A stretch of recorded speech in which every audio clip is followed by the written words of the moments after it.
Welcome to 7-Minute Disney Tips. This is my other resources episode.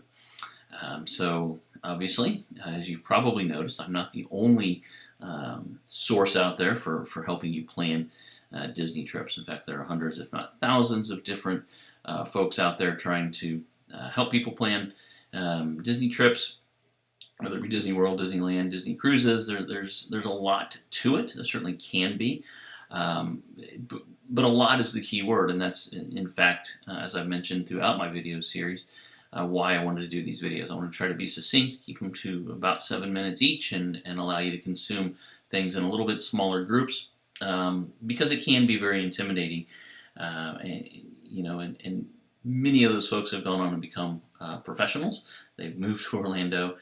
Maybe they've lost some perspective, and so I hope to keep the perspective of being a lot more like you folks probably are that are planning annual trips. So I wanted to give you some other resources that I've used through the years that have helped me plan successful trips for me and my family. Certainly go check them out. Decide for yourself if they're right for you. I hope you come back and continue to watch my videos and follow and like and do all of those things that you're supposed to ask people to do in YouTube videos. But obviously there's other things out there, and I want to help you. Again, that's my goal here, is to help you. And so these are some recommendations for some of those other resources and my opinions on them. Again, check them out for yourself, make your own decisions.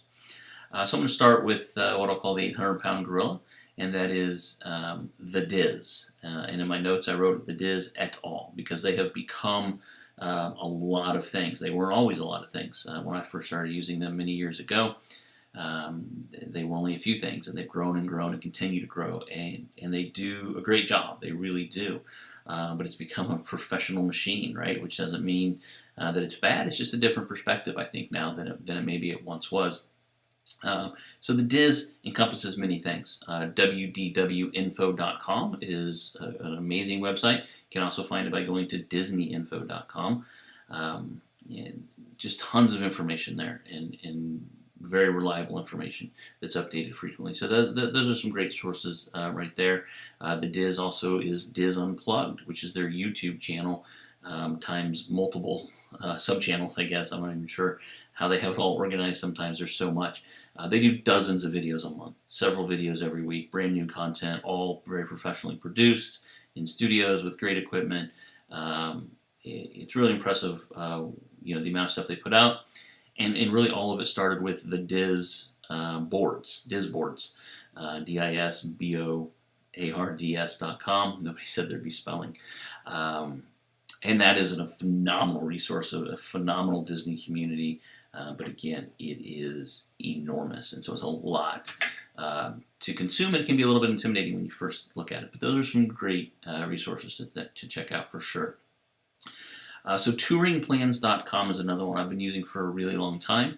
They are again, I'm not 100% sure the relationship there is maybe the same authors, but the unofficial guidebooks that have been out for many, many years, that I have many of around here somewhere, maybe back on this bookshelf, that are fantastic resources. They use a ton of data to predict wait times, to tell you which days of the week are best, what plans you should do, what order you should ride rides in. And I've used them with great success for many years. But I'm a little bit torn because the last few trips have not been as good. Their data seems to maybe be a little bit off. Maybe they haven't adjusted to the new FastPass Plus system as well. I'm not sure. But check them out. They are worth looking into for sure. It's a very inexpensive subscription model. Tons of free information as well. Tons and tons of content. So despite the fact that they may have slipped a little bit recently, still highly recommend them. EasyWDW.com is another very good website. It's very entertaining. Josh is a great follow on Twitter as well, at EasyWDW, I believe is his Twitter handle.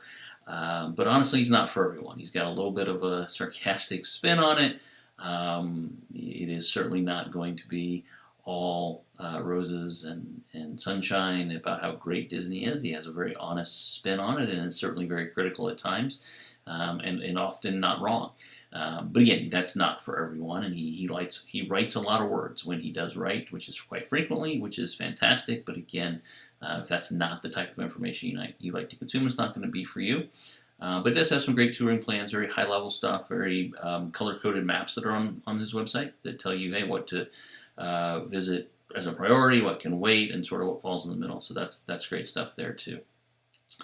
Lou Mongello has a series of podcasts. The regular podcast, great. He's a great source, very knowledgeable guy, very likable guy, no question about it. He's recently moved to Orlando, which, as I've mentioned in some of my podcasts and touch on in the introduction, is sort of what's happened to a lot of these podcasters and resources. And again, there's nothing wrong with that. Good for them, right? All of them. That's awesome. They're living the dream and they're living down in the world, as they say. But that changes your perspective. It hasn't been very long for Lou, but again, it's different, right? It's different than what most of us are experiencing. So check out Lou Mongello's stuff. I'll put a link in the show notes to all of this. And then last, but and certainly not least, mousesavers.com is a great website if you're in their focus, as the name implies, is really to find their great values. And they do a really good job of that.